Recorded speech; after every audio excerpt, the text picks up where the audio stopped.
Hi, I'm Dr. Peter Osborne, founder of Gluten-Free Society and author of the international best-selling book, No Grain, No Pain. You might recognize me from my appearances on Fox, PBS, Netflix, and many other nationally recognized publications.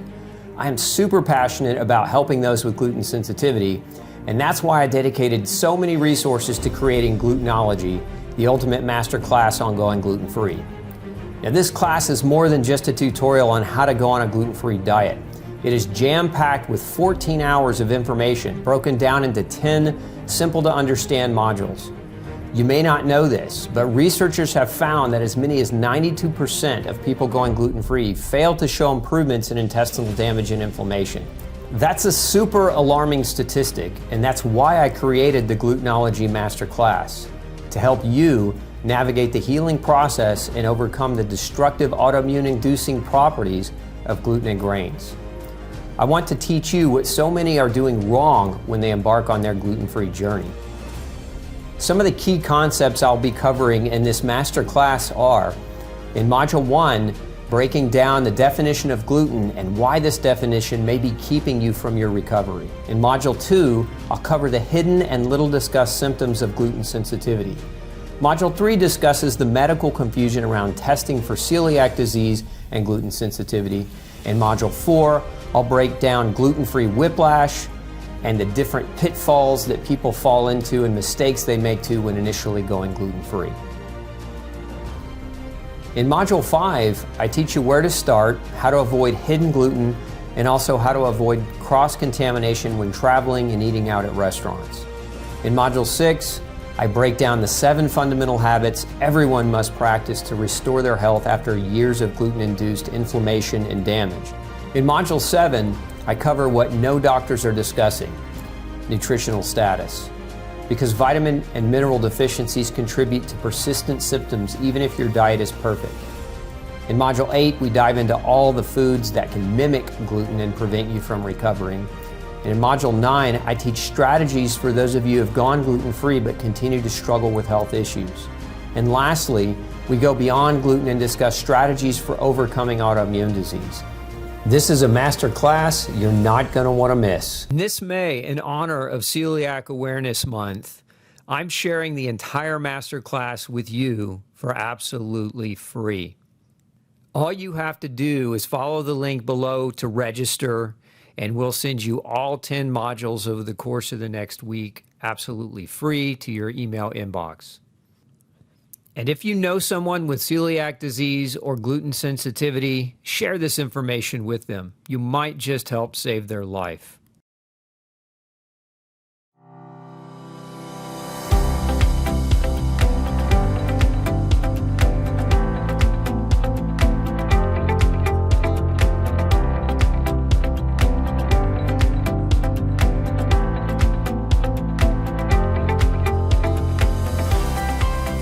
Hey everybody, welcome back to the Glutenology Health Matrix. Today in Module 3, we're going to be covering a lot of really great information. We're going to be predominantly though talking about how to know whether or not you are gluten sensitive. And so if that's kind of the posing question for you, if you need an answer on that, stay with us. We're going to be diving into the depths of the details about lab testing, what to ask your doctor for, the pitfalls of lab tests. We're going to talk about how to properly get that answer. And then we're also going to talk about why gluten sensitivity is actually on the rise and dive into some of the history behind that. So stay with me. Welcome back to the Glutenology Health Matrix. Now I want to do a recap quickly of modules 1 and 2 because I think there's some important definitions that I just want to keep at the top of your mind. So if you remember in module 1, we talked about some of these definitional differences. We talked about gluten allergy and that was an immune response. We talked about gluten intolerance, and we said that an intolerance is when you don't digest something very well. And then we said that gluten sensitivity was kind of a mixture of intolerance and allergy. And then we also defined what celiac disease was, the disease of the small intestines, the inflammatory disease of the small intestines caused by gluten. And then I introduced a new term to you last module called silent celiac disease. And silent celiac disease is a term used in those who react to gluten, but they don't have positive testing for celiac disease directly, meaning their lab tests come back negative, but they still react to gluten. So we're going to dive into some of the reasons why. Again, the goal here is that if you're trying to figure out whether going gluten-free is the right move for you to make, that you can approach your doctor and have a very intelligent conversation about the ins and outs of this and help you guide yourself on this gluten-free journey. So I'm going to put another diagram on the board again. Fresh reminder, gluten sensitivity is not a disease. It is a state of genetics. However, if you ignore your genetics and you eat gluten anyway, it can trigger disease. And one of the diseases is celiac disease. It's the most well-studied of all the gluten-related conditions. However, we spent all of the last module talking about 100+ different medical conditions that we knew and know that gluten sensitivity can either cause or contribute to or exacerbate. So again, it's important that you separate the connection of celiac disease and gluten sensitivity. They don't mean the same thing. They're not the same thing. Everybody with celiac disease is gluten sensitive. Not everybody with gluten sensitivity will develop celiac disease, but they can develop other diseases that are just as dangerous, just as deadly, just as life-transforming in a negative way. That's the take-home that you want to remember from lesson modules 1 and 2.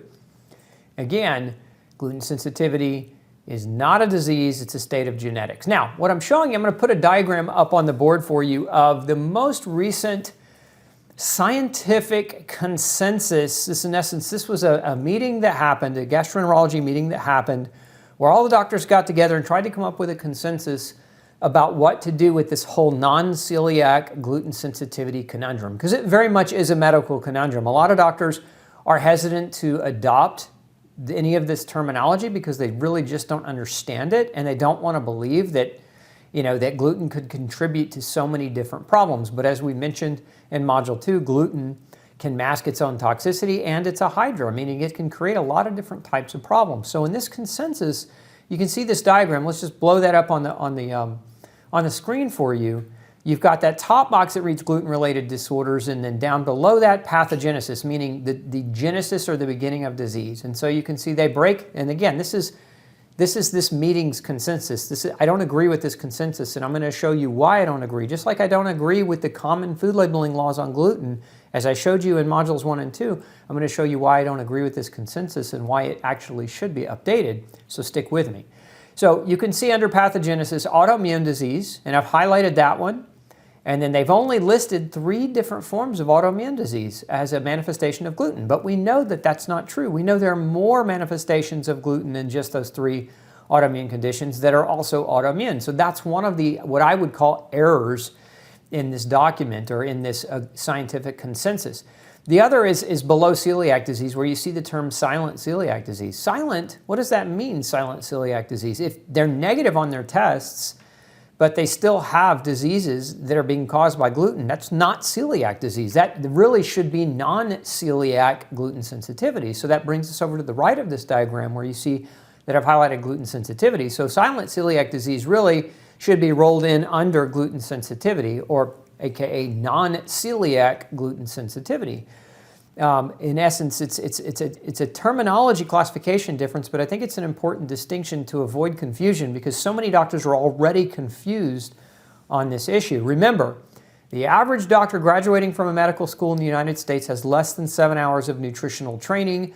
The 7 hours that they do get is typically not pro-nutritional training, it is anti-nutritional training, meaning they get taught that nutrition is not that important and that it isn't something that should be looked at. I mean, obviously nutrition is not that important if you're only going to devote 7 or less hours to it in a 4-year curriculum, when nutrition is the fundamental of science in the human health, and wellness. So again, don't go to your doctor and expecting them to have a vast knowledge of nutrition. And remember that gluten sensitivity is a nutritional issue.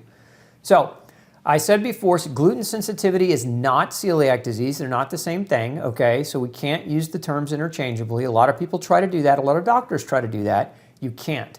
It's important to know that gluten sensitivity causes celiac disease, but one can have gluten sensitivity without developing celiac disease. So This is a study published in the American Journal of Gastroenterology a number of years ago where science initially confirmed the presence of gluten sensitivity. So this was actually a double-blind, randomized, placebo-controlled trial. If you know anything about science, you know that the gold standard in evidence is to perform a trial that is double-blind, randomized, placebo-controlled. And so this study was done and it confirmed that non-celiac gluten sensitivity existed, because before that study done in 2011, there was so much skepticism and doctors were calling patients crazy and they were sending them to psychiatrists and saying they were perfectly healthy when in fact they were being destroyed by gluten. And I showed you all the different ways gluten can damage the body in Module 2. You can go back and review that. But people would go to their doctors with these conditions and be told that gluten had nothing to do with it. And that actually even today still happens, even though we've got this evidence and we know non-celiac gluten sensitivity exists. So here's what gluten-induced damage actually looks like. So this is kind of an updated rendition on the diagram from the consensus study that I showed you a minute ago. So let's blow that up on the screen here. You can see there gluten exposure can lead to two kinds of problems. Primary problems, meaning problems directly caused by gluten, and then secondary problems, meaning problems that are secondary effects of gluten. So let's kind of walk through those. So one of the primary problems associated with gluten exposure is what we call barrier permeability. Leaky gut is kind of one of the hallmarks of a barrier permeability problem, but gluten can cause blood-brain barrier permeability. It can cause lung permeability. It can cause kidney tubule permeability. Like there's a kidney condition called IgA nephropathy, which is linked to gluten. One of the reasons it happens is your body starts producing antibodies against your own kidney, and that it breaks down that kidney barrier. So we know that barrier permeability issues that are directly caused by gluten, Dr. Fasano discovered that. Again, I did an interview with him shortly after he made that discovery a number of years ago, which you can go and watch on Gluten Free Society. He said, and I quote, "What happens in the gut doesn't stay in the gut." But he said it like this: what happens in Vegas doesn't stay in Vegas. He said your gut's the same way. What happens in your gut doesn't stay in your gut because gluten opens the doors of your gut, allowing everything into your bloodstream. So that barrier permeability issue is what contributes to, you'll see the arrow to the right, to the autoimmune issues, because once the gut's open, once the barrier's open, now what is supposed to be quarantined in your gut and left in your gut to be protected by your immune system to protect you, okay, the quarantined components of your gut, in essence, what's in your poop, right? That should come out in your poop. It shouldn't leak into your bloodstream. We don't want that permeability. And so all those toxins, bacterial toxins, fungal toxins, food toxins, preservative toxins, chemical, environmental toxins, are coming through and now having the access to leak through your gut. Remember, the largest part of your immune system, 70%, called the gastro-associated lymphoid tissue, or GALT, that is located directly behind the lining of your gut. So when there's a leaky gut, all that stuff leaks right into your immune system, over-aggressively activating your immune system. This is why autoimmune disease develops as a primary effect of gluten exposure. And so you can see examples of autoimmune disease. It's not just the ones listed in the diagram before, but it's celiac disease, it's Hashimoto's, it's rheumatoid arthritis, it's psoriatic arthritis, it's ankylosing spondylitis. I've seen cases of polymyalgia go into remission on a gluten-free diet alone. I've seen cases of people that have had scleroderma find remission on a gluten-free diet. I've seen I've even seen very, very rare forms of autoimmune disease improve dramatically on gluten-free diets. And that's because gluten plays a role in the development of autoimmune disease. Not just a handful, but again, I've said this earlier, if you've got autoimmunity and you haven't ruled out gluten sensitivity as a potential culprit, or at least part of the problem, then you're behind the curve. You need to get this information to your doctor and you need to get the right testing done. But we also know other primary effects of gluten exposure are dysbiosis. So it changes the flora in the gut. There's a number of studies that validate that gluten actually changes the microbiome, the basis of your microbiome, and that can lead to a host of different types of problems. Vitamin and mineral, or predominantly vitamin deficiencies can occur as a result of diminished flora. But immune crosstalk happens. Remember, your flora, one of its jobs is to talk to your immune system, to prepare it, to help communicate to it about the potential for threats that are coming from your gut and possibly leaking in. And so your bacteria that live in your gut talk to your immune system. And so when you change that flora, you potentially alter that immune crosstalk. In science, it's called immune crosstalk, the communication between your gut bacteria and your immune system. Then we have the acute IgE response. And so this is not necessarily a gluten sensitivity, but it's more of an acute reaction. You know, the classic hives, the lips swell, the throat constricts, you can develop watery, teary, itchy, coughing. Those are kind of more of your acute types of symptoms. So those are kind of your primary effects of gluten exposure. And then over on the right, we have secondary effects. And the secondary effects largely have to do with the damage gluten creates. One of the side effects vastly is nutritional deficit. As your GI tract is damaged by gluten, as your microbiome is damaged by gluten, you don't absorb and digest your food as well. You don't produce B vitamins in your GI flora as well. So you can become more and more malnourished as a result. Again, that's a secondary effect because it happens after the fact that the gluten did the damage to the GI tract of the microbiome. We also have systemic inflammation. So once that damage in the gut is done and all the barriers are blown open, now we have all these toxins that can leak and travel through your bloodstream to different organs and different tissues, creating an inflammatory response. And that's all secondary damage. This is why so many doctors are very hesitant to look at this. Remember, in primary medicine, doctors are predominantly taught find symptom, diagnose symptom, treat symptom by suppressing symptom with medication. That's really the paradigm.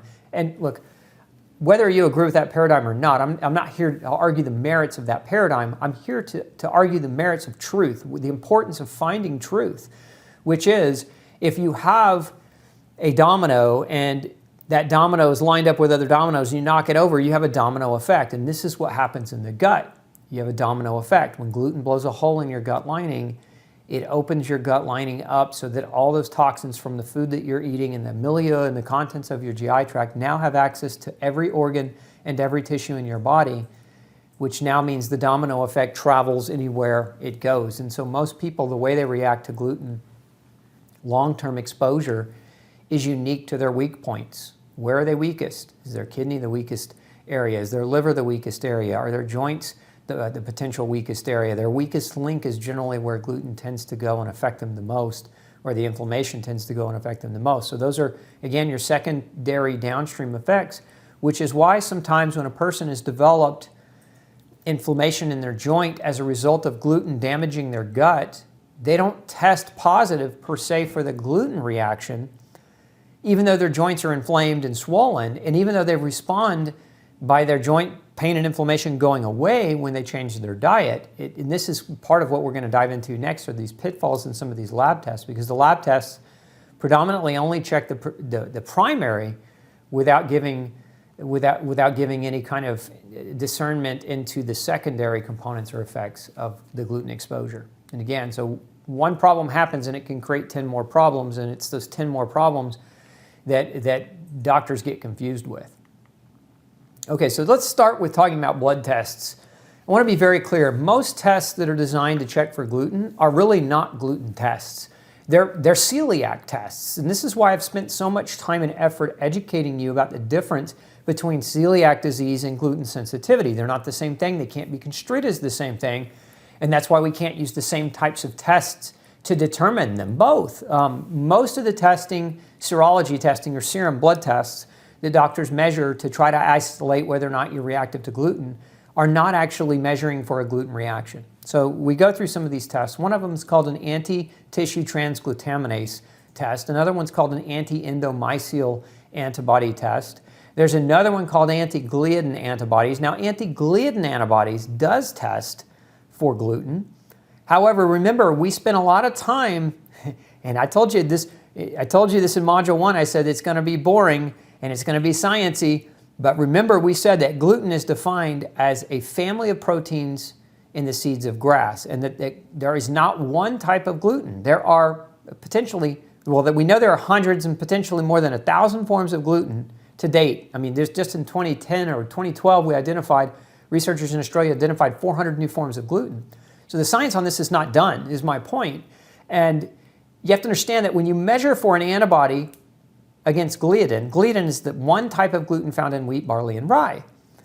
But as I laid out in Module 1, there are lots of different forms of gluten, and they're not just wheat, barley, and rye. And so if we only measure anti-gliadin antibodies, we're really not being comprehensive as to whether or not a person reacts to gluten.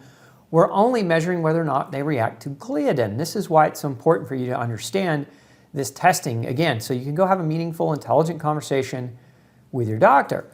So the other aspect to these antibody tests is they typically only measure IgA and IgG. Remember the diagram I showed you in Module 2 of the IgG, IgA, IgM immune complex and T cell responses. There's all these different ways the immune system can react, but doctors are only measuring 2 of the 6 potential ways the immune system can react as it relates to only one type of gluten. And I just said there are hundreds of different forms of gluten. So how can a test that measures one subfraction of gluten and when there are hundreds of different glutens and it only measures 2 of the 6 ways your immune system could respond, how could we possibly assume that that test is going to be accurate? Now, sometimes you might get lucky and catch a positive result, but for the vast majority of people that get the testing done, you get a false negative. You get the potential for false negative. Now, false positives don't really happen when the tests are positive. They're pretty much positive, but if you get a negative, it doesn't mean that you're not going to react to gluten. It means you're not reacting to gliadin, okay, by an IgG or an IgA response. Now, let's dive into a little bit more of this. So remember that when you have these tests done, again, anti-tissue transglutaminase, I'll put a slide up for you, anti-endomysial antibodies and anti-gliadin antibodies, you're typically measuring IgG and IgA antibodies. And if you have a positive result, what happens next in the chain or the sequence of events for most doctors is that prompts them to send you out for a biopsy, okay? So if your blood test is positive, then you go for a biopsy. We'll come back to that in just a minute. Let's talk more about some of the pitfalls of blood tests. Number 1, anti-endomysial and tissue transglutaminase antibodies are specific for celiac disease. They're very, very specific, and the tests are very accurate if you do have active celiac disease. But remember, why did we spend all that time defining the difference between gluten sensitivity and celiac? It's because if you have non-celiac gluten sensitivity and your doctor's running tests to measure you for celiac disease and it's negative, then he's going to tell you that it's okay to eat gluten, and he's going to potentially be wrong, right? And that's why you want to understand the difference. We also know that anti-gliadin antibodies are only specific for gliadin, which is what I just talked about. Now, there are hundreds of different forms of gluten not being tested. Many with gluten issues are antibody deficient. That's another problem with the serum testing. If you are, remember I said one of the diseases in Module 2, I said that immunoglobulinopathies are a hallmark or can be a hallmark of gluten sensitivity problems. And so remember, if you're not producing adequate quantities of antibodies and your doctor is using an antibody-based test to measure your reaction, but your levels of antibodies overall are already too low, and he's relying on those antibodies to give him a determination as to whether or not you're reacting to something, you can get a false negative. So antibody levels could be low, and this is part of the conundrum, is some doctors, they'll run the antibody tests for gliadin or for tissue transglutaminase, but they won't check your antibody levels and make sure your antibody levels are in the normal range, okay? So the other thing is many people react to other elements in grains that are not directly related to gluten. And so you might be grain sensitive in a sense, and we'll talk about more of this. So we're going to get into the grains in Module 4. So stay with me. We're going to continue on this course of blood testing and talk about blood results. So this is coming from one of the world's leading researchers on gluten sensitivity. This actually was published in the Journal of Neurology, Neurosurgery, and Psychiatry in 2002. And I'm going to read a couple. I'm going to put a slide up on the board for you on the screen. And I'm going to read a couple of kind of highlights that I want you to understand. So one is under the category of, but anti-gliadin antibodies lack specificity. So here's what they're saying, that IgG anti-gliadin antibodies have been the best diagnostic marker in the neurological population that we have studied. So this researcher's experience is that using IgG antibodies to gliadin have been the best marker, okay? IgG anti-gliadin antibodies have a very high sensitivity for celiac disease, but they are said to lack specificity in the context of a range of mucosal abnormalities and the concept of potential celiac disease. They may be the only available immunological marker for the whole range of gluten sensitivity, of which celiac disease is only a part. Okay.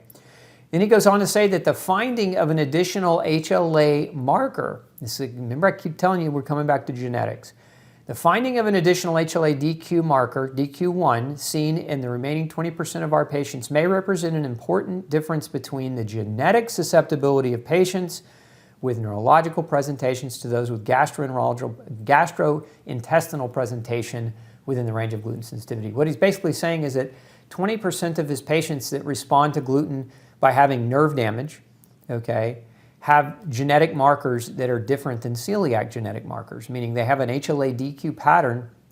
Remember I said earlier, HLA-DQ are the genes that we measure to help to determine the susceptibility to gluten, okay? And the traditional patterns are what are called HLA-DQ2 and HLA-DQ8 patterns. Those are patterns associated with celiac disease. But what this researcher is finding is that HLA-DQ1 patterns are highly prevalent in people with neurological manifestations of gluten sensitivity. Then he goes on to say the introduction of more specific serological markers such as anti-endomysium and more recently transglutaminase antibodies may have helped in diagnosing celiac disease, but their sensitivity as markers of other manifestations of gluten sensitivity where the bowel is not affected is low, meaning that these markers, the ones I mentioned again a couple slides ago, anti-tissue transglutaminase and anti-endomysial, don't help to detect gluten reactivity in people unless they have celiac disease. So again, these markers are just more specific if you have latent celiac disease, or if you have the damage to the small intestine, then you'll find that these markers can be helpful. But if you don't have that damage to the small intestine, that villus atrophy damage, then it's very, very common that you can get a false negative or miss a need for a person to go on a gluten-free diet. So again, pitfalls in blood tests. So let's talk a little bit about biopsy testing as well. In medicine, the biopsy is the gold standard for the diagnosis of celiac disease, not for gluten sensitivity, for celiac disease. Okay, so here's what you need to understand about a biopsy. What happens is they run a camera down you, and generally in your small intestine, and they'll take depending on the doctor, depending on the gastroenterologist, they'll take 2 samples. And this actually was discussed, I think it was Dr. Peter Green of Columbia talked about how many doctors don't take adequate biopsy samples. At his research facility, that's what they find. A lot of people, when they have had prior biopsies, the doctors only took 2 samples. Now, why is that important? Because the gold standard for trying to find celiac disease on a biopsy is about 6 samples, meaning you need to have more than just 2 pieces. Think of it in this term. Your GI tract is the size of a tennis court. Your actual small intestine has a surface area with all the folds and villi and everything there, the surface area the size of a tennis court. Now imagine you're standing on a tennis court and you walk over to a little section of the tennis court and you take a microscopic piece of that tennis court, and then you make the claim, this microscopic piece of this tennis court represents the entire tennis court. Now you could be very wrong because you could have taken a sample of that tennis court, but on the other side of the tennis court, maybe the clay, depending on what it was made out of, the clay or the concrete or whatever it was made out of, was busted up. And in the sample you took, you didn't see that it was busted up. You just saw that it was nice and clean and green and it looked perfect. And this is what happens on biopsies, is that a lot of times, again, the doctor doesn't take enough samples, so he doesn't get a broad enough reflection of the entire small intestine. And oftentimes, too, they don't take samples in accurate locations because there are certain locations that they look for that hallmark villus atrophy damage on a biopsy, and sometimes doctors don't take it from those locations or don't take enough samples from those locations. So again, the biopsy itself, if it's a positive result, it's definitely positive. But if it's negative, it's not definitely negative. I actually had a woman one time, she had 19 biopsies. The 20th was positive. The first 19 were all negative. And it took her decades to get a diagnosis. She finally got the diagnosis of celiac disease. But again, it took decades to get to that point. If somebody would have intervened earlier, by looking at other markers and looking at genetics, they may have been able to save her 20 years of grief. And this is why the biopsy, although it's considered the gold standard in medicine as a diagnostic tool for the diagnosis of celiac disease, in my opinion, it's not a great gold standard. And so if you're relying solely on that, you could get a misdiagnosis. Now, beyond that, you have to understand that gluten is not the only thing that can cause villus atrophy. That's what they're looking for on a biopsy. They're looking for flattening of the little folds of your small intestine. And There are other things. For example, parasites can cause villus atrophy. We know that genetically modified soy oil, corn can cause villus atrophy. So again, there are certain drugs that we know can cause villus atrophy. So having a positive biopsy still doesn't necessarily mean you have celiac disease unless you've ruled out all those other potential reasons as to why villus atrophy can occur as well. So again, the biopsy can be helpful, but it can also be misleading, and it can also be give you a false negative. So let's look at this research study. This was a person who had a negative biopsy, but they have positive blood work. So again, the antibody serology, or the blood work of the antibodies, is an important tool in the investigation of celiac disease, but does not always correlate with the appearance of the small intestine. Patients with celiac disease serology, or with positive celiac blood work but negative biopsy, are at increased risk of future celiac disease. Here's what that basically means. Doctors are, unless you've had positive blood work and a positive biopsy, doctors generally tell you don't need to go gluten-free. It's kind of the standard of care. So you could be reacting to gluten and it shows in your blood, but you could have a negative biopsy and they will tell you don't worry about going gluten-free. That's like saying, hey, your tires on your car, they're definitely balding, but don't worry about changing them. When they completely blow out and your car spins off the road and you get in a crash, that's when we'll call it celiac disease. You don't want to wait to the point where the disease becomes so manifest that it's destroyed your health that you actually can now have the justification for changing your diet. So again, early detection is best, and that's one of the reasons why biopsy is such a poor tool, because it's very rare that a biopsy actually will pick up on early damage. Biopsy, and I'll show you an image here in just a minute that'll kind of tie all this in together. So individuals with positive blood work for celiac disease but normal mucosa often have celiac symptoms and a family history of celiac disease. In essence, they're being affected by the gluten, they're just not being told to go gluten-free. Here's another case published in the journal Pediatrics, where they found that celiac disease without villus atrophy in children. Again, this is positive blood work with negative biopsy. So another study displaying what I just finished talking about, so I'm not going to belabor that. So why we can't rely on celiac testing only? Remember, gluten sensitivity, and this is coming from the Lancet, gluten sensitivity is characterized by abnormal immunological responsiveness to ingested gluten, and again, in genetically susceptible individuals, okay? Celiac disease, or gluten-sensitive enteropathy, is only one aspect of a range of possible manifestations of gluten sensitivity. Gluten sensitivity was shown to manifest solely with neurological dysfunction.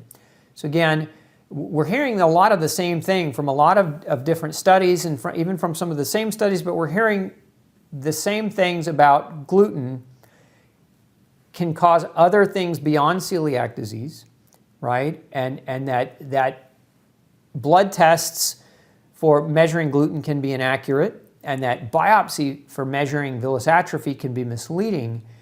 And the biggest reason why is because both of these testing methodologies depend on the presence of late-stage celiac disease to be real super accurate. So again, this is the analogy is, by the time your tires were so bald that they blew out and you crashed on the side of the road and your car blew up, and now you need reconstructive surgery, that's full-blown celiac disease. Whereas we could identify gluten sensitivity when the tires are bald and change the tires, and you could keep going on your merry way, and your health would reflect kind of the same. Your health would be analogous to your tires, right? And that's what we would rather or prefer happen. Now I'm going to put a slide up on the screen for you, because I told you earlier I would show you a slide that would make this all make better sense. What we're looking at here is a slide. You can see on the left it says latent celiac disease, existing but not manifest, meaning that the symptoms are there, but the villus architecture or the villi are normal. They look normal. They don't look bad. Okay, but the other symptoms are there. Okay, and you see above that you're going to see cardiomyopathy, permanent tooth enamel defects, liver damage, arthritis, autoimmune disease. All those are potential manifestations of celiac disease before any kind or of gluten sensitivity rather before celiac disease begins to manifest in the gut, meaning all those can happen before villus atrophy occurs, and those things can happen even in the absence of villus atrophy. Okay, so again, this is why I don't like the term silent celiac, because it's not really celiac disease, it's gluten sensitivity. Again, think of gluten sensitivity as the umbrella, and everything below gluten sensitivity as manifestations or different ways that people might react to gluten. So many people are so hyperfixated on, do I have celiac disease, and they don't see the forest through the trees. It's gluten first. If you're gluten sensitive and you consume gluten, then the potential for the inflammation and the tissue damage and the autoimmunity is there. And how your body's going to manifest that damage is unique to you. It's going to be how your story plays out. But what this research study is showing is that, you know, it takes years and years and years. You see the injury and the continuum and then overt celiac disease, meaning that now we can actually see it on a biopsy. That going from the left to the right of that diagram can take decades for that damage to show up. That's my point. And if you wait decades to change your diet, then you could be living decades of your life with poor quality of life and poor health, struggling with disease, being medicated for diseases that maybe diet could change or could help you fix. And so don't get stuck in that trap. Now, here's just another published study on the liver involvement in celiac disease. I thought I would make special mention of the liver, and one of the reasons why is so many people it's so popular nowadays to do detoxes, right? Everybody wants to do a liver detox. Why? Because we're surrounded and swimming in toxins. That's kind of that's kind of the mainstream thought on this, okay? And so if the liver's being damaged, then it can't detoxify very well. So doing a detox doesn't really help that much. The best detox for your liver is to find out what is actually creating the toxic burden on your liver. And gluten is one of those. And one of the sole manifestations of gluten sensitivity is non-alcoholic fatty liver disease. And so what this study is showing is that liver involvement, you can see here, a wide spectrum of liver injuries in children and adults may be related to celiac disease, and in particular, a mild parenchymal damage characterized by absence of any clinical sign or symptom suggesting a chronic liver disease, and by non-specific histological changes reversible on a gluten-free diet. So make sense of that. Basically, mild damage to the liver that's identified on biopsy that can change when the diet changes, meaning the damage is completely reversible if somebody goes on a gluten-free diet. One of the other ways that it can manifest is a severe liver failure, potentially treatable by a gluten-free diet. Such different types of liver injuries may represent a spectrum of a same disorder where individual factors such as genetic predisposition, I'm going to keep hammering you guys with this genetic predisposition because it's genetic, okay? Not that the genes cause the disease, but if you've got gluten-sensitive genes and you expose them to gluten, they're going to react to that gluten exposure, and that reaction could be that your liver becomes damaged or your muscles become damaged, etc. So anyway, such as genetic predisposition, precocity and duration of exposure to gluten may influence the reversibility of liver damage. So if you've been diagnosed with hepatitis and you don't drink, okay, you're not an alcoholic and you're not really even an alcohol consumer, think gluten first. Think gluten first because there's known data out there, and I've seen this actually happen. I actually had a woman one time, she was accused of being an alcoholic and she was anything but. And we took her gluten-free, and within 6 months her liver function completely normalized and her liver damage was no longer identifiable. And so, again, diet change could save your life, literally save your life. Your liver is your primary detoxification organ, and if it's being damaged as a result of what you're eating, and it's, you're being told, eat your whole grain, and here you are, you think you're eating healthy, and you're destroying your liver, and every year you're trying to do a liver detox because you think that's the answer. Investigate gluten sensitivity. So anyway, the bottom line on testing, serum and biopsy tests are geared toward trying to diagnose celiac disease, and they're not designed to diagnose gluten sensitivity. They're not accurate for non-celiac gluten sensitivity or what some people want to call silent celiac disease. You have to remember that physician training on nutrition is limited, and nutritional issues, when you have limited training, it's very hard to make the best recommendations when it comes to a nutritional related illness, right? So if the disease is caused by food or the food spectrum, but you haven't gotten any training in that region, then that doesn't, in my opinion, that doesn't make that doctor the best qualified to help you navigate your diet, potentially help you navigate whether or not going gluten-free is the right move, not when they're trying to look for celiac disease, because they don't understand the difference, the fundamental difference between celiac and gluten sensitivity. Again, not the same thing. And this is why so many people never get introduced to a gluten-free diet as an option for improving their health, because their doctors don't understand the topic. So now that you do, you can have a different conversation with your doctor and hopefully move the needle forward. I want to bring in a few quotes here from some of the world's leading researchers on the topic. So again, although I have a lot of expertise in this arena, and arguably I am one of the leading experts in the world in this and on this topic, I want you to hear from people who I would consider to be even bigger experts than myself. And so this is a communication from Dr. Alessio Fasano.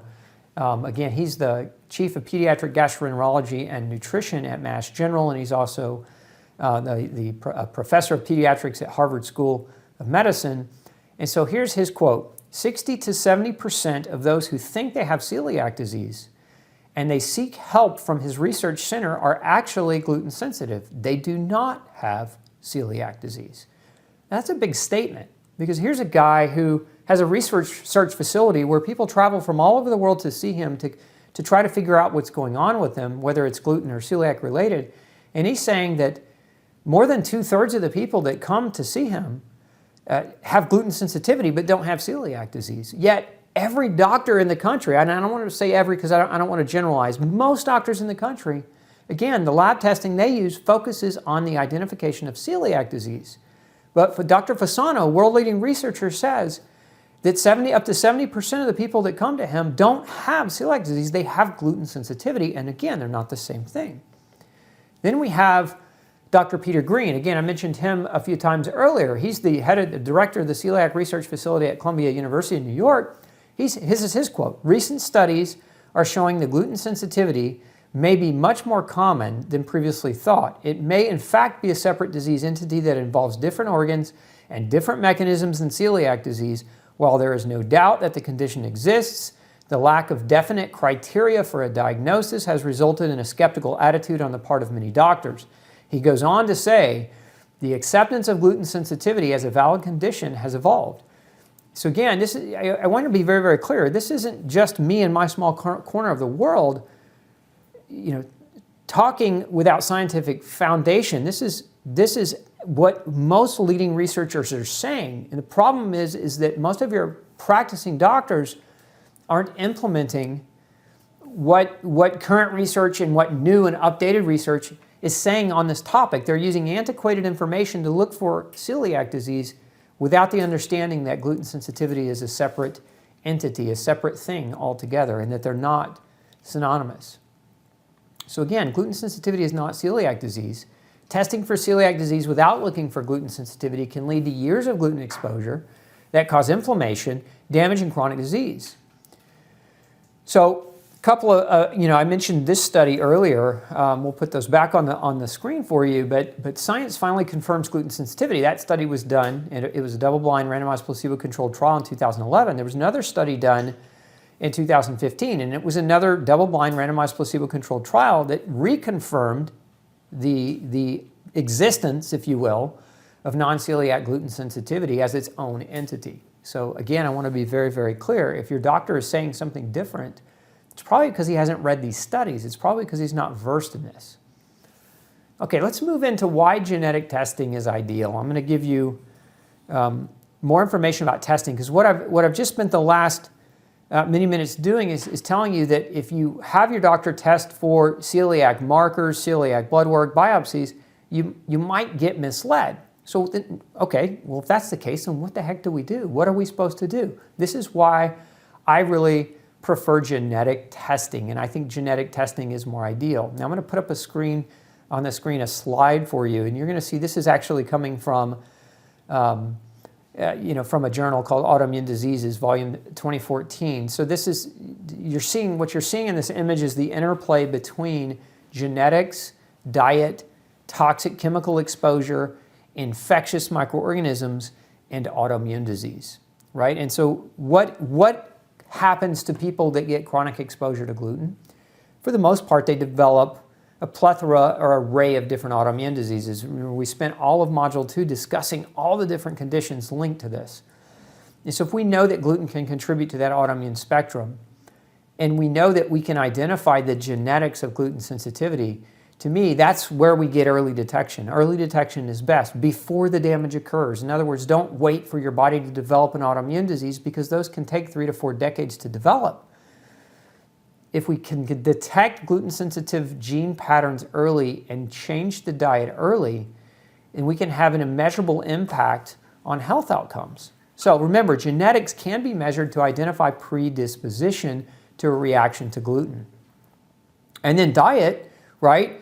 Diet can be changed based on genetic predisposition. Diet's super easy. I mean, that's as simple as a diet change. Now, it may seem overwhelming at first. We're going to talk about how to make it not overwhelming in upcoming modules.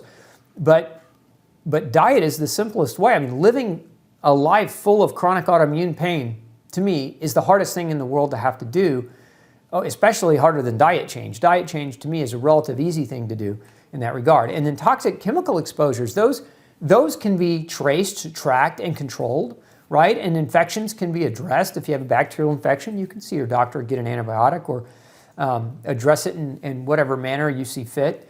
But my point is, genetics are the one non-controllable variant here. You can't change what you're born with, but you can analyze what you're born with, and you can modify your behavior so that what you're born with works with you instead of working against you. And so, let's talk about genetic testing in a little bit more in depth. Now, I've been talking about genetic testing for gluten sensitivity for a very long time. As a matter of fact, we've been talking about this since 2009. And it's interesting that not very long after my foundation and our expertise and all of our published articles about this topic started to come out, Mayo Clinic actually adopted a model of using genetic testing in people, specifically in people with irritable bowel syndrome. You can see that. I'm going to put the slide up for you. You can see patients with IBS-like symptoms, okay, that didn't have positive blood work, meaning they got the celiac blood work and their antibodies were negative. Their next step in their standard of care in their process is to do genetic typing, HLA-DQ gene testing, okay. If the results come back positive, they're actually putting their patients on a gluten-free diet trial, okay. So that's a step, in my opinion, that's a step in the right direction. I don't 100% agree with the 3 to 6 month trial. I generally, what I see, because I've been doing this 20 years, when I see somebody with gluten-sensitive gene markers, we don't do a trial of diet. We get the diet cleaned up of gluten. The trial comes in when people cheat. And my experience has always been when people go gluten-free for 6 months and then they start eating again, they get sick again. Right, so the trial by fire is really what leads them back to the gluten-free diet. It's the trial by fire because when they deviate from the diet, when they have the genetic markers and they deviate from the diet and then they start eating gluten again, they really start to manifest their symptoms and their problems again. So they're basically their diet compliant as a result of wanting to be healthy instead of being sick. All patients with autoimmunity should be screened genetically for gluten-sensitive gene patterns. This diagram I'm going to pop up on the screen for you comes out of the journal Nature. You can see it's similar to the other diagram I showed you where there's this intersection between your genes and your immune system regulation and your environment all converging together. They all interplay with each other. And if you have the right milieu or mix of genes and environmental triggers and immune regulation dysfunction, then autoimmune disease sets in. And so what I'm showing you in this diagram this is a modified diagram where you can see some of the things that cause immune regulation issues: vitamin D deficiency, leaky gut. Well, what causes vitamin D deficiency? Lack of sunshine. We know that gluten has been linked to vitamin D deficiency.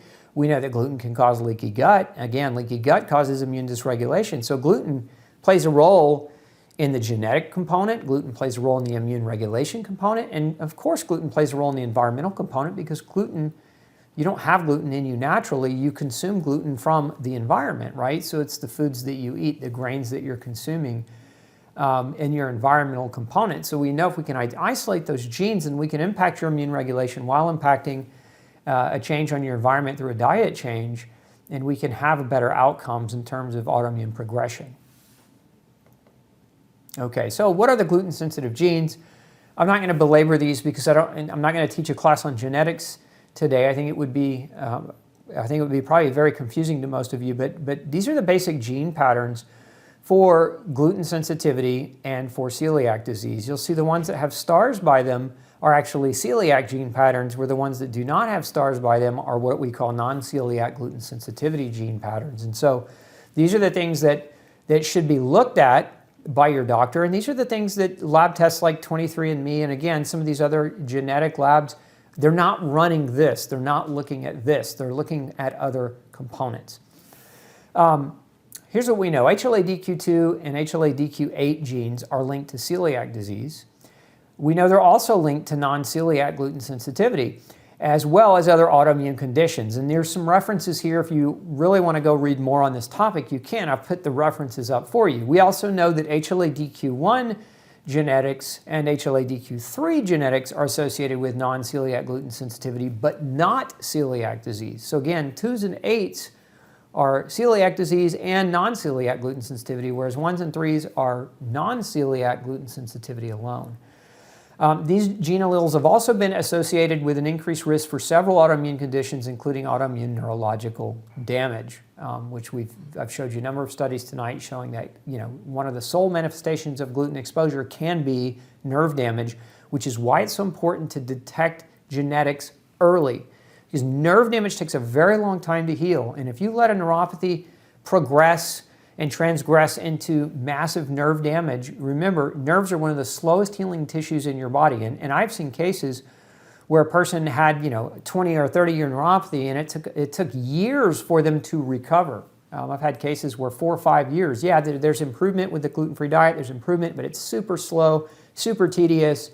A lot of times you've got to support them with nutrients like vitamin B12, because they're low in those things, because gluten can also cause nutritional deficiencies, and it just takes a really, really long time to heal. And for some people, it's really, really painful. And so there's this balance between medication and the pain and keeping their diet clean and keeping on track. And so you don't want to let, again, decades of damage occur where your nerves are so damaged that it takes vast quantities of time for them to heal. Detect it early, potentially even prevent the problem from happening, but detect it as early as possible so that you have the optimal capacity for your body to be able to recover. This is a breakdown. I'm going to put another diagram on the screen. This is just kind of an oversimplified diagram of HLA-DQ genetics and gluten sensitivity. So what you're looking at here, this diagram is a diagram of a white blood cell, okay? And you see the big blue circle here, and then in the core you can see the genetics. Those are, on chromosome 6, there are genes called HLA-DQ genes. Now there's two major genes that we're looking at with HLA-DQ. There's what's called the alpha-1 and the beta-1 gene, HLA-DQ-A1 and HLA-DQ-beta-1. And so you'll see above the genes, you'll see an arrow that points to a shape that looks like a Pac-Man that's facing the sky. And there's a little alpha symbol on the left and a beta symbol on the right. This is, again, a rudimentary drawing of what an HLA-DQ receptor looks like on the surface of your immune cells. So remember, this is a white blood cell, so this antenna, what an HLA-DQ gene does is it produces the code that your body uses to produce an antenna that sits on the surface of your white blood cells. The job of this antenna is to help your body detect friendly from foreign.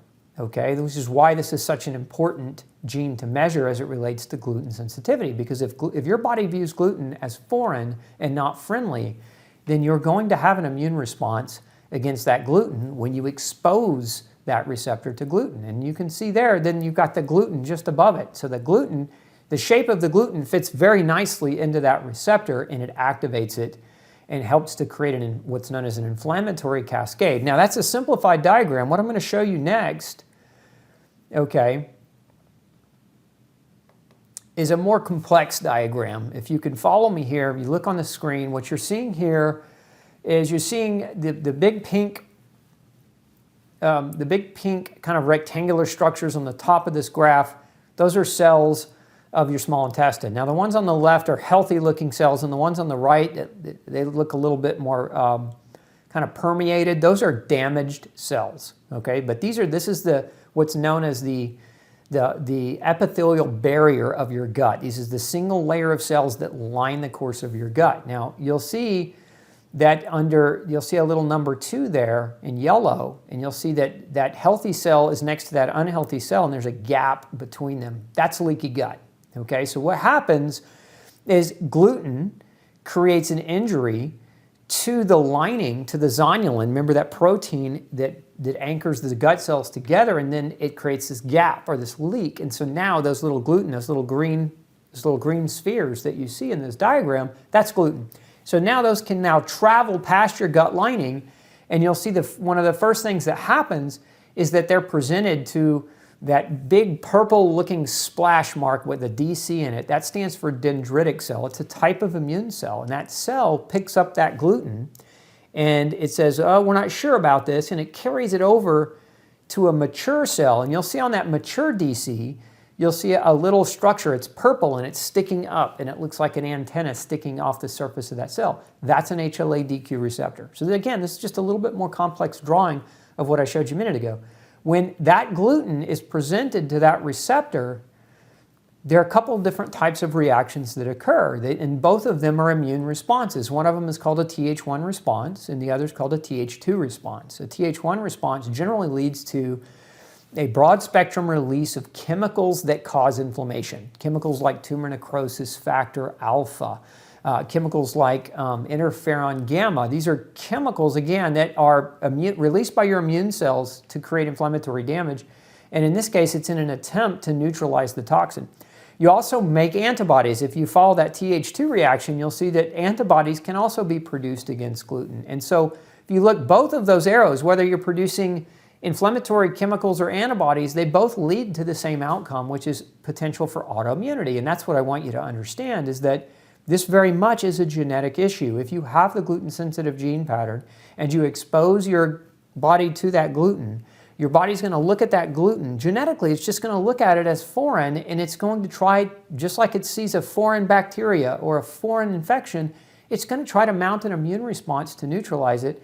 And with any battle, with any war, there's something we call collateral damage. That is the unintended consequences of battle. When you shoot a bazooka at a bad guy, miss the bad guy, and hit the building becomes collateral damage to the war. Well, if the proverbial building is your liver, now your liver is taking on excessive inflammation as a result of your body trying to battle gluten. You can develop gluten-related liver damage. If that collateral damage occurs in your bones or your muscles or other tissues, then the damage occurs in those tissues, then that's where we start to see the inflammation and the damage and the dysfunction start to show up. So it's very important that no drug, no pill can block this pathway from occurring. Now, certainly you can take drugs that block some of these inflammatory chemicals. There's no doubt about it. You can take immune suppressants that block your body's or limit your body's capacity to generate antibodies, but then you also create immune suppression and increase the risk of developing cancer. But what you can do to stop this entire pathway from occurring is, number one, know whether or not you have the genes for gluten sensitivity, and if you do, just quit eating gluten. Because if you quit eating gluten, then you won't present that gluten to that genetic receptor that leads to an outcome of inflammation and destructive autoimmune damage. So again, diet change, there's no magic in that. There is magic in that. If you've never heard this before, it may sound quite magical, but diet change, it can be a very, very profound impact on your overall health, especially as it relates to the genetics of gluten sensitivity. So remember, genes don't make you sick. This is why you've heard me say this a number of times. Gluten sensitivity is not a disease. It's not a disease. It's a genetic predisposition, and if you know that you have it, you can change your diet. So having celiac predisposition genes does not mean you have celiac disease, just like having non-celiac gluten sensitivity predisposition genes doesn't guarantee that you'll develop gluten-related diseases. What creates the disease is the exposure to the gluten, and that's an environmental dietary change that you can make. Okay? So having these genes and subjecting them to gluten can lead to chronic inflammation, thus predisposing you to gluten-related diseases. Okay, hopefully that helps you understand that whole concept of why testing can be so confusing, why maybe many of you watching this today have had the testing done, you feel better on a gluten-free diet, you're scratching your head wondering whether you should stay on that diet, your doctor's told you you don't need to.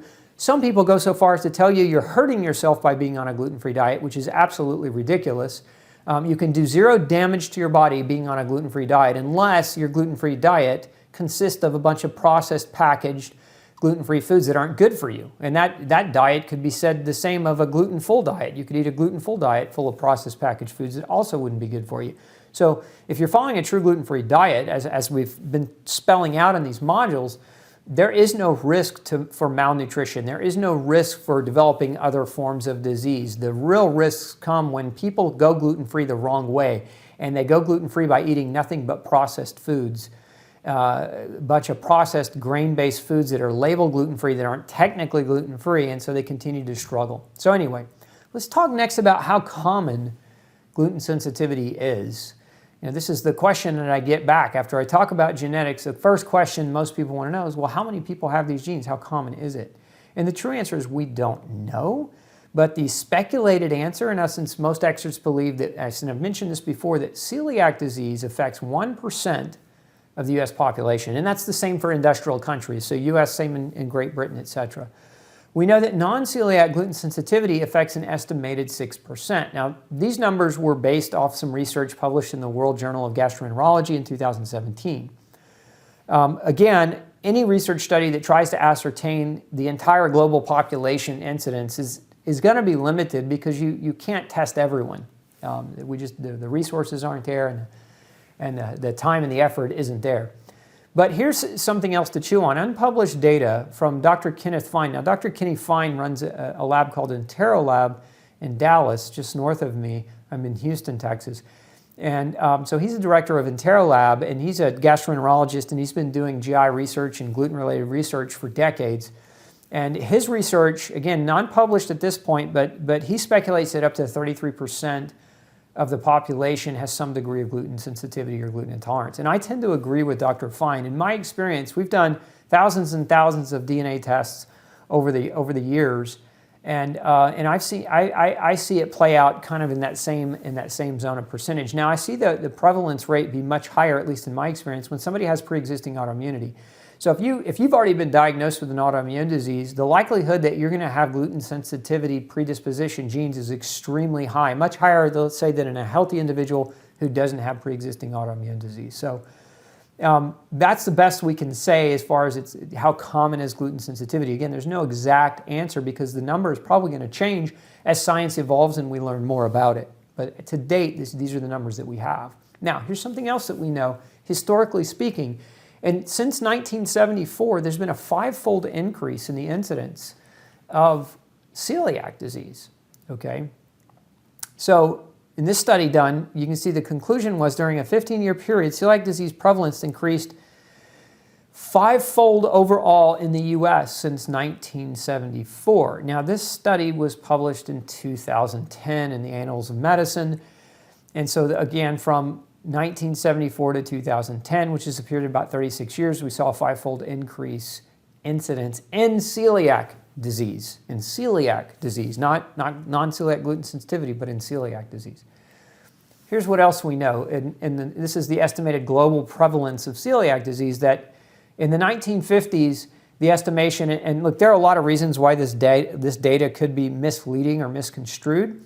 In the 1950s, it was estimated 0.01% of the population had celiac disease. Now, that could have been because we barely learned about what caused celiac disease until about 1952. It was actually in the 40s that Dr. William Dickey, the great pediatrician, observed that children in his hospital with what was known at the time as the celiac affliction, which what happens is these kids would have diarrhea and vomiting, and they would emaciate, that when grain shortages happened during World War II, that they recovered spontaneous. And he was the one that observed that it was the grain ration that actually led to the spontaneous remission in these kids with the celiac affliction. And so he was the first to really publish any research on what caused it. So I don't know that our data in the 1950s, that we could say it was solid, because we were just learning about the incidence of celiac disease, or about the cause, I should say, of celiac disease in the early 1950s.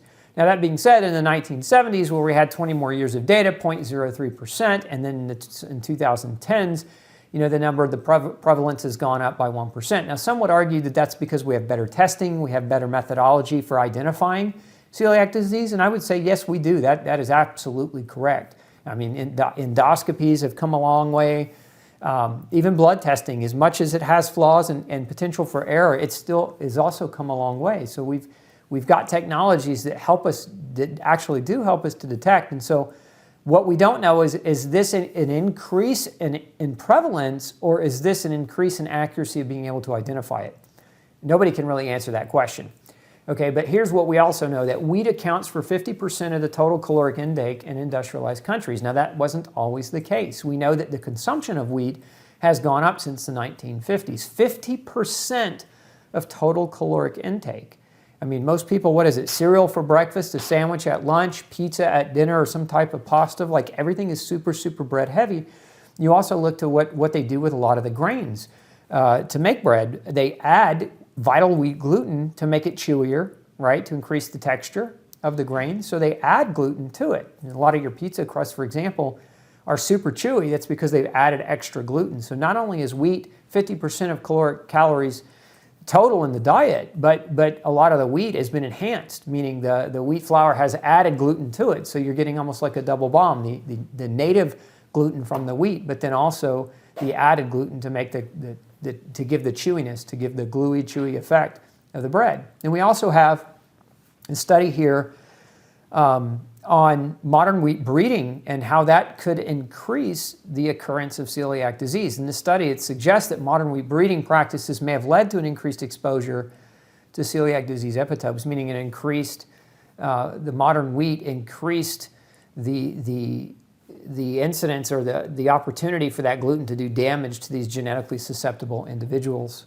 And so it's important to understand that there are a lot of things that have increased the incidence. One is we eat more grain as a population. Again, 50% of your caloric intake.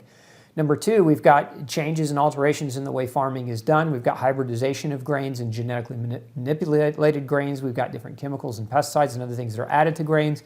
We'll get more into that in upcoming modules, so stay with me because we're going to do a deep dive on all those things so that you can understand them. Why is genetic screening a good idea? This is where I really, really push for genetic screening. I actually wish the government would push, the same way they push children's vaccines, would push genetic screening at birth for gluten sensitivity, because I think it would save our healthcare industry trillions and trillions of dollars over the next many years if you could identify how a person should eat or how to direct a person's diet at birth, as opposed to waiting till they become sick and they can't work and they're non-functional, and now they're a burden to themselves, they're a burden onto society, they're depressed, they're sick, they're angry, they don't know what to do, they're confused, the doctors don't understand, and now we just have this conundrum. If you look at the US alone, I mean, there's 46 million cases of autoimmune disease. That's 1 in 7 people. We're not talking about small numbers. So genetic screening, in my opinion, would be kind of the cream of the crop in terms of getting better control over autoimmune reactivity in this country. Now, what this study is showing, you see increased prevalence and mortality in undiagnosed celiac disease. Now, remember, this is just celiac disease. This study wasn't done on non-celiac gluten-sensitive individuals. It was just done on celiac patients. But during a 45-year follow-up, undiagnosed celiac disease was associated with a 4-fold increased risk of death. So you're 4 times more likely to die by not getting a diagnosis. That's a tremendous increase in risk, right? And so the prevalence of undiagnosed celiac disease seems to have increased dramatically in the United States during the past 50 years. So in essence, if we don't diagnose it, a person's mortality rate goes way up. It 4-folds. And so we're not just talking about a diet change here, folks. We're talking about life and death. We're talking about the increased risk of dying as a result of not having this information to be able to take action on it. And again, simple diet change. What's your other option? If you don't have genetic testing done, I've mentioned genetic testing. I've also mentioned the quiz that my organization has put together at Gluten Free Society, that it's free, that anyone can take. And feel free to, we'll put a link under this. Feel free to share it with as many people as possible. But your other option is a gluten elimination diet. And a lot of people go this option too. Here's some of the pitfalls and problems I see in that diet.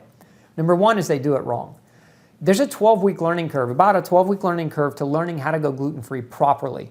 And I mean properly. Going gluten-free is not, hey, I'm going to eat rice cakes all day long and Starburst because those don't have any gluten in them. That's not a gluten-free, it is a gluten-free diet technically, but it's not a healthy diet. And so you're not going to re-achieve health by eating an unhealthy gluten-free diet. So it's a learning curve.